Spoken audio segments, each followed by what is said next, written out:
I asked Rebecca quietly. Do you love him? She blinked confused. Who? She asked.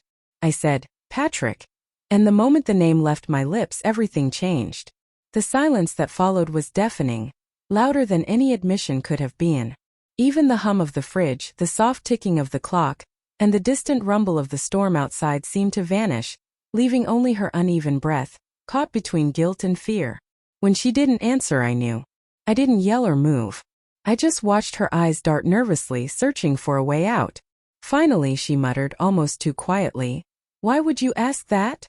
Because you've already told me, I said, not with words, but through the countless hints she had left. The lingering glances, the delayed replies, the faint smiles that appeared whenever his name came up. I stayed silent, letting the weight of it crush the walls of deceit she'd built. Her hands shook as she lifted her wine glass. You're imagining things, Daniel. Patrick's your friend, she said. I corrected her. He was my friend. That single word caused her tension to spike more than the accusation itself. The first tiny cracks had appeared weeks ago. Laughs held too long, texts she shielded from view. But I'd convinced myself it was paranoia, jealousy gnawing at the trust we'd built over years. But truth doesn't scream.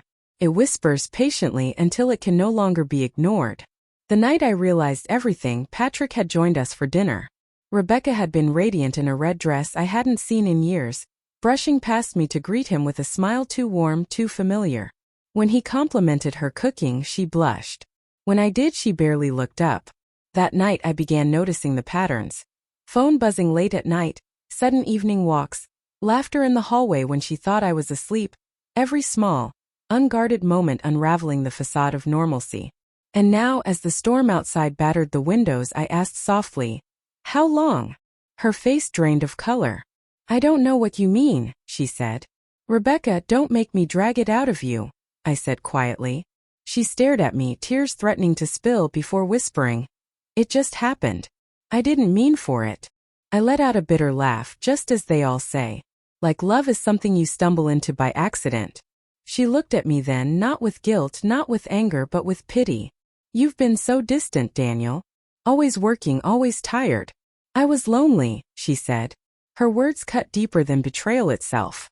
I repeated them in disbelief. Lonely? I had been working for us, for our life, for our home. I didn't want to hurt you, she tried to explain.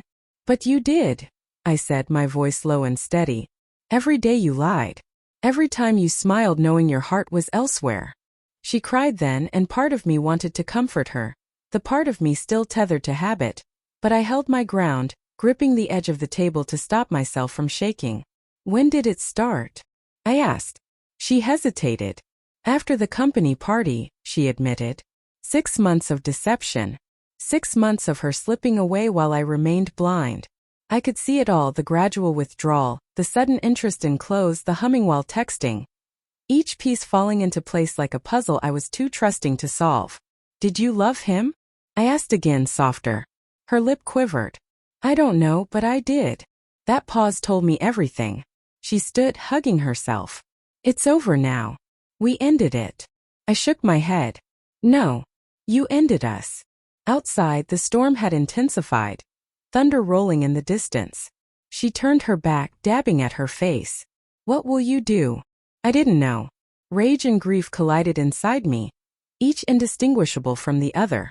Part of me wanted to confront Patrick. Part of me wanted to vanish. Instead, I grabbed my keys.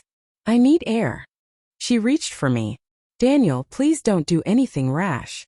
I hesitated, almost taking her hand, then pulled back. Too late. The drive was a blur of rain-slicked streets. I found myself outside Patrick's apartment, stomach twisting as I watched shadows move behind the curtains. Then the lights went out. I could have confronted them, demanded answers, but the truth was already there. What I despised most wasn't Patrick. It was the version of myself that trusted blindly, loved completely, and ignored the warning signs. I drove until the storm cleared, stopping at the old pier where Rebecca and I had once dreamed of the future. The water mirrored the faint moonlight, calm now. I remembered her laughter, the way her hand fit mine, the promises we made. Promises only as strong as those who keep them. At home, the house was silent. She slept on the couch under a blanket, peaceful and innocent. almost as if nothing had changed, until I remembered everything had. I took off my wedding ring, setting it on the coffee table with a soft clink, the sound marking the end of something sacred. In the morning I packed a bag. She woke as I left. "Where are you going?" she asked groggily. "Somewhere you can't follow," I said. Her eyes filled with tears. "Please, we can fix this." I paused at the door. "You can't fix what died while you were pretending to keep it alive." And then I walked out. The air was crisp, scented with rain and earth, and for the first time in months, I felt a flicker of peace, not forgiveness, but the kind that comes after devastation, when nothing is left to lose and nothing left to hide. As I drove away, I realized I had already found closure the moment she froze.